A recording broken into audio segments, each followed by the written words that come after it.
उत्तर प्रदेश में योगी आदित्यनाथ लगातार अपना एक्शन दिखाते नजर आ रहे हैं। आपको बता दें कि जीरो टॉलरेंस की सरकार अपना बुलडोजर लेकर के सरकारी भूमि पर हो रहे कब्जों को लेकर के लगातार कार्य करती नजर आ रही है। ऐसा ही मामला गाजियाबाद के नगर पंचायत डासना में देखने के लिए मिला। कई वर्षों से हजारों बीघे जमीनों पर यहाँ पर सरकारी जमीनों पर कब्जा है, जिसकी शिकायतें होती हैं, लेकिन वो कहाँ कागजों में छिप जाती हैं उनका पता नहीं चल पाता, या यूँ कहा जाए फाइलों में दब जाती हैं, उनका पता नहीं चल पाता। लेकिन एक ऐसी संस्था ने इसकी आवाज़ उठाई और क्षेत्र को कहीं ना कहीं उम्मीद जागी। तो वहीं गाजियाबाद के डीएम का एक्शन देखने के लिए मिला और लगभग 260 करोड़ रुपए की ज़मीन को कब्जा मुक्त कराने का काम किया और धारा 145 करने के बाद जो पुराना जो स्थिति थी उस रूप में ज़मीन को लाने का काम किया गया। आपको जानकारी देते हुए बता दें कि नगर पंचायत डासना क्षेत्र में ज़मीनों की खरीदो फरोख्त का सिलसिला जारी था, और वो भी वो ज़मीनें जिनको फर्जी तरीके से उनके कागज़ों में फेरबदल किया गया। मेरे साथ यहाँ पर प्रदीप शर्मा जी मौजूद हैं, जो राष्ट्रीय महासचिव हैं हेल्पेशन फाउंडेशन संस्था के। सर, क्या कहना चाहेंगे, आपकी जो मेहनत है ये रंग लेकर आई है? इस मेहनत के लिए मीडिया बंधुओं के साथ साथ आदरणीय जिलाधिकारी रविंद्र कुमार जी का धन्यवाद, उप जिलाधिकारी श्री अरुण दीक्षित जी का धन्यवाद एवं सदर तहसील साहब का भी धन्यवाद। और इन तीनों अधिकारियों ने जिस तरीके से कार्य किया है वो काबिले तारीफ़ है। और अपर मुख्य सचिव श्री संजय प्रसाद जी के निर्देशन में जो आदरणीय जिलाधिकारी गाजियाबाद जी ने कार्य किया है, काबिले तारीफ़ है। शायद प्रशंसा के लिए, बेहतरी के लिए, गाजियाबाद के उचित भविष्य के लिए और वो माफियाओं की सामत आने के लिए जैसे शब्द प्रयोग करने के लिए मेरे पास सच कहें तो शब्दों की अभाव है, शब्दों की कमी है। सर, आपने पिछली बार भी शिकायत लगाई थी, शिकायत पत्र आपके हाथ में है, और आपने ये कहा था कि खसरा जो हैं लगभग 56 खसरे हैं आपके पास, और उनकी शिकायत की गई थी। इसमें बोर्ड भी लगाए गए थे, लेकिन बोर्ड जो है 4 लगाए गए थे। मैं निकाल देता हूँ अभी। जी निकाले। ये खसरा नंबर है, लगभग 56 खसरा नंबर हैं, जिनका वाद उच्च न्यायालय में चल रहा है। लेकिन इन खसरों पर खरीदो फरोख्त जारी थी, यानी हाईकोर्ट की आदेशों की अवहेलना कहा जा सकता है।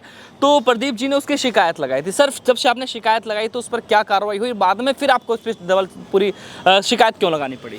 ये फरवरी 2026 के लगभग लास्ट में 25-26 फरवरी को स्पीड पोस्ट किया था, और इस संबंध में मैंने ट्वीट भी किया था, क्योंकि आदरणीय जिलाधिकारी साहब पर बहुत विश्वास था, उनकी कार्यशैली दिखने लगी थी, और साहब प्रशासन के तौर पर कहा जाए तो अपर मुख्य सचिव पर बहुत विश्वास था। सबसे बड़ी बात, यदि कोई चीज़ आपने दैनिक समाचार पत्र अमर उजाला अखबार में अक्टूबर 2020 में निकाली थी और उसके वर्तमान स्थिति, निरीक्षण, जांच, पैरवी, देखरेख संबंधित क्षेत्रीय अधिकारियों का कर्तव्य बनता था, लेकिन कहीं पे कर्तव्य निष्ठा नज़र नहीं आई। उल्टे कहीं ना कहीं जिला प्रशासन से लेकर शासन प्रशासन को इन्होंने गुमराह करना शुरू कर दिया, और कहीं ना कहीं अंदरूनी साठ-गांठ भी भूमाफियाओं के साथ मुझे प्रतीत हुई। और उस प्रथम दृष्टया के तहत या प्रतीत होते उस कमी के तहत मैंने शासन प्रशासन को अवगत करा, जिस पर ये वैधानिक कार्यवाही 22 जून 2026 को की गई है।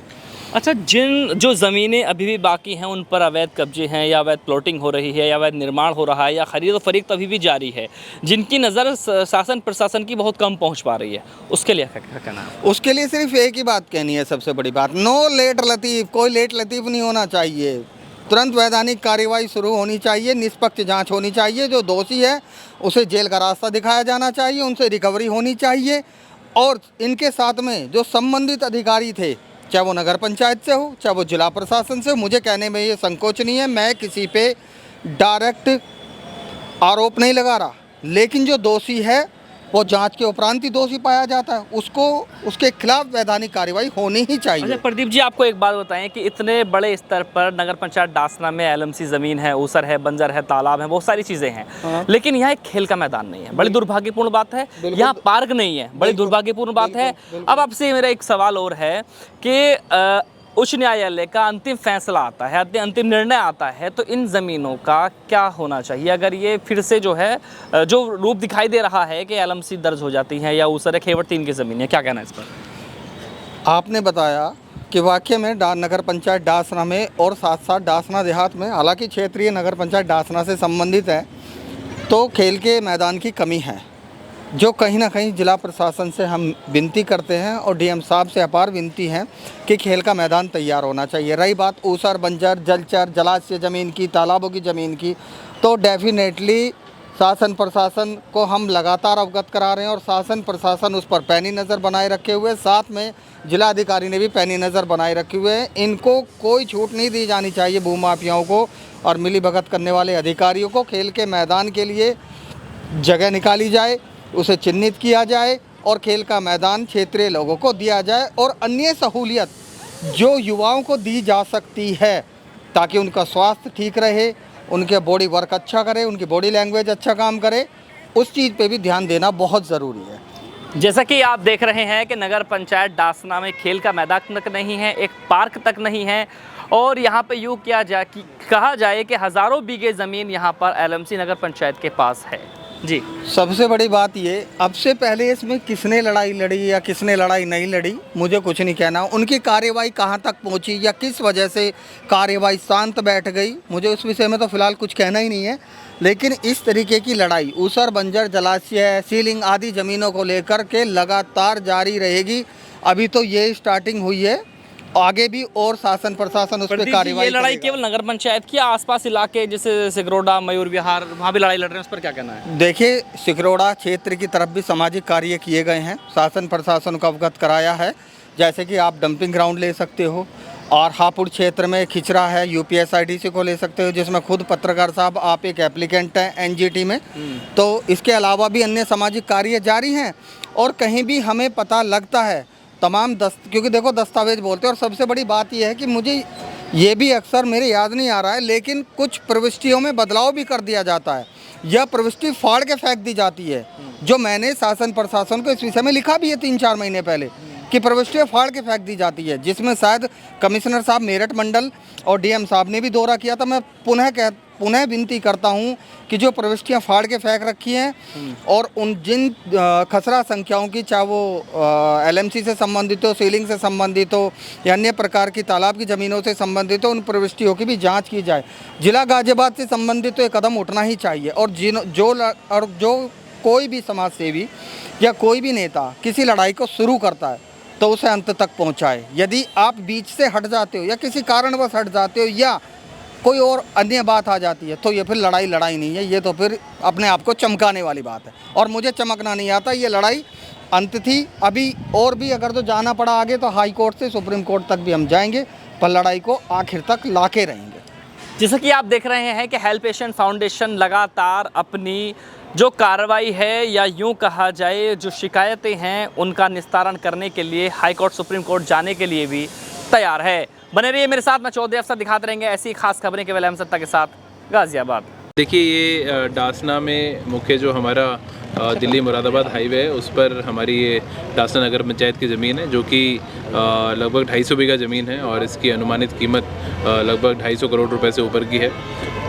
हम लोगों ने इसमें एक शिकायत हमें मिली थी लगभग 2 माह पूर्व, जिसमें ये कहा गया था सरकारी ज़मीन है और बीच में इसमें फर्जी एंट्री करा के इस ज़मीन को कब्जा करने का प्रयास किया जा रहा है। तो जब हमने इस प्रकरण को चेक कराया तो जो हमारा आधार खतौनी होता है 1359 फसली, उसमें ये ज़मीन सरकारी भूमि है और बीच में इसमें गलत एंट्री करा के ज़मीन को कब्जा करने का प्रयास किया जा रहा था। महत्वपूर्ण सरकारी ज़मीन है जिसको हम लोगों ने उसके बाद में SDM कोर्ट में धारा 145 का केस दायर हुआ है और इस पर स्टे कर दिया गया है। और आज हम लोग यहाँ पे अनाउंसमेंट करने के लिए आए हैं कि किसी भी प्रकार का जो इसमें कोई भी इसको ज़मीन को खुर्द-बुर्द ना करे, निर्माण ना करे और जिन लोगों ने इसमें फर्जी प्रविष्टि कराई है उसकी भी अभी डिटेल में जांच एक SIT का हम लोग गठन कर रहे हैं। यहाँ पे राजस्व की पुलिस की टीम रहेगी, किसने फर्जी एंट्री कराई, किस तरीके से अभी तक कार्रवाई हो रही है उस पर भी हम लोग आगे विधिक कार्रवाई करेंगे। सर, इन लोगों के खिलाफ क्या कोई कार्रवाई भी की जाएगी, कोई मुकदमा भी दर्ज किया जाएगा? नहीं, निश्चित रूप से पहले SIT जो हम बनाएंगे वो अपनी जाँच करेगी और उसके बाद में फिर जो रिपोर्ट वो हमें देगी उसके बेसिस पे हम लोग अग्रिम विधिक कार्रवाई करेंगे। ये इसमें लगभग हमारे 4 वरिष्ठ अधिकारी अधिकारी रहेंगे, पुलिस के अधिकारी भी रहेंगे और वो एक बार पूरा इन्वेस्टिगेशन करके रिपोर्ट देंगे। उसके बेसिस पे हम लोग अग्रिम विधि कार्रवाई करेंगे। सर, इसमें जो अवैध रूप से जो खरीद फरोख्त हुई है और उसमें निर्माण कर लिए गए उन पर क्या कोई कार्रवाई होगी? निश्चित रूप से इसमें कार्रवाई होगी। आज निषेधाज्ञा जारी की गई है और उसके बाद में अभी पूरा इन्वेस्टिगेशन होगा और उसमें जो भी तथ्य निकल के सामने आएंगे, जो भी दोषी व्यक्ति होंगे उनके विरुद्ध कार्रवाई करेंगे। ठीक है, हो गया भैया।